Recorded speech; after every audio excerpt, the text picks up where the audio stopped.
Prochainement jugé pour violence conjugale, l'ex-compagnon d'Iris Mittener, Bruno Pelat a pris la parole pour la première fois.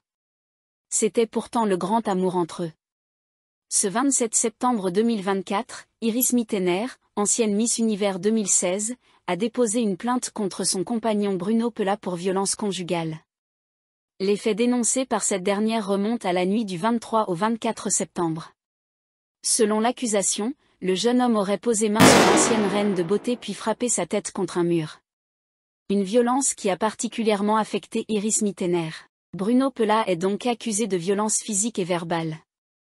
Il lui aurait porté des coups, lui aurait frappé la tête contre un mur et l'aurait rabaissé, la menaçant de lui faire perdre ses contrats ou de virer son père.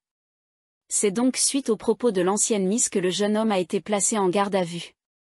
Suite à ce terrible incident lors du défilé de mode, Iris Mittener a fait une première apparition publique. Et il faut dire qu'elle n'est pas passée inaperçue. En effet, celle qui a partagé un souvenir qu'aucun portait une attelle et un pansement à la main. De quoi susciter de nombreuses interrogations que ce soit des médias ou encore du public. Cependant, l'état de la Miss Univers 2016, qui pourrait être lié aux violences qu'elle a subies, n'a pas encore été confirmé par les enquêteurs. Mais, Bruno Pelat, de son côté, a reconnu des problèmes d'impulsivité. D'ailleurs, ce dernier s'est soumis à une obligation de soins. Tandis que son avocat a plaidé pour un éloignement de Paris. Le tribunal correctionnel de Paris a prononcé le report du procès de Bruno Pelat au 6 novembre 2024, suite à la requête de la partie plaignante. En effet, l'accusé fait face à des charges de violence conjugale présumées.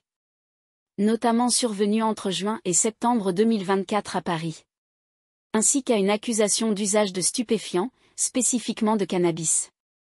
Maître Émilie Bruézière, représentante légale de la victime présumée, Iris Mittener, a déclaré que sa cliente était profondément affectée par les événements allégués. Raison pour laquelle elle ne se sentait pas en mesure de témoigner. Cependant, selon l'avocate, l'ancienne Miss ne souhaiterait pas que son ex Bruno Pelat soit placé en détention provisoire. Ce dernier a donc été remis en liberté sous contrôle judiciaire. Cependant, si celle qui a sorti sa marque de sous-vêtements n'est pas prête à parler, le jeune homme, lui, a décidé de s'exprimer.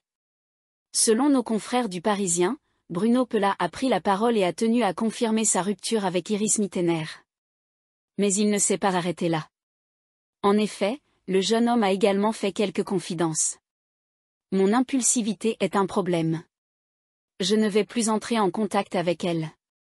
Je veux qu'elle soit heureuse, a-t-il révélé. Depuis, le fils de l'homme d'affaires Olivier Pelat a interdiction d'entrer en contact de quelque manière que ce soit, y compris par les réseaux sociaux, avec la victime.